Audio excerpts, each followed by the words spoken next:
I'm Camille Pajarillaga from BSCE 1E of Nueva University of Science and Technology, and this is Physics for Engineers 1. So in this video, we're going to talk about the elastic potential energy, which is the second type of potential energy. So in previous video, we talked about the gravitational potential energy, which is another kind of potential energy. So this one, we are talking about elasticity. So it is all about the spring or the rubber, and they have potential energy. So the formula for this one is elastic potential energy is equivalent to 1/2 kx squared, where k is the constant of proportionality and is presented using the unit Newton per meter. And x, on the other hand, is the distance between the normal position of the spring and the compression or the expansion. Like for example, we have, this is our normal spring, so that is the length of our normal spring. But if it's compressed, it will be like this. So the distance formed between them, that is our x. If it's expanded, so the distance from here to here, that is our x. So yeah, now let's move forward to our sample problem. Find the force constant of a spring whose potential energy is 1.7 joules when compressed by 6.4 centimeter.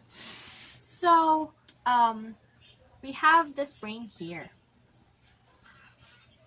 which is compressed by 6.4 cm. So let's say, for example, this is its normal state, and then it was compressed by 6.4 cm. So this is where x is equivalent to 0. So this is x equivalent to 0.064 meter. Yeah, it's negative. So it's negative because it's towards the left side, considering our coordinate system of x, which is positive and negative. So it's negative here. So yeah, that is how our spring was illustrated in this problem. We have given values of the potential energy for elastic is equivalent to 1.7 joules, and compression, or the x, the distance, of 0.064 meters. So 6.4 centimeters is equivalent to 0.064 meters. So what we're looking for is the force constant. So now that we have our given values, we can now solve for it by deriving from this formula. We have here elastic potential energy is equivalent to 1/2 kx squared. So we're going to move this one here. We have 1/2 k is equivalent to PEL over x squared.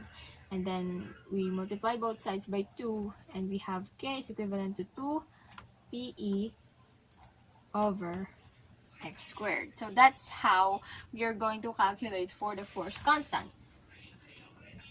So we have here k is equivalent to 2 times 1.7 joules over, we have 0.064 meters quantity squared. And our final answer will be 830.08 Newton per meter. There. So the force constant that we are looking for in this problem is equivalent to 830.08 Newton per meter. So once again, this is elastic potential energy, and thank you so much for watching.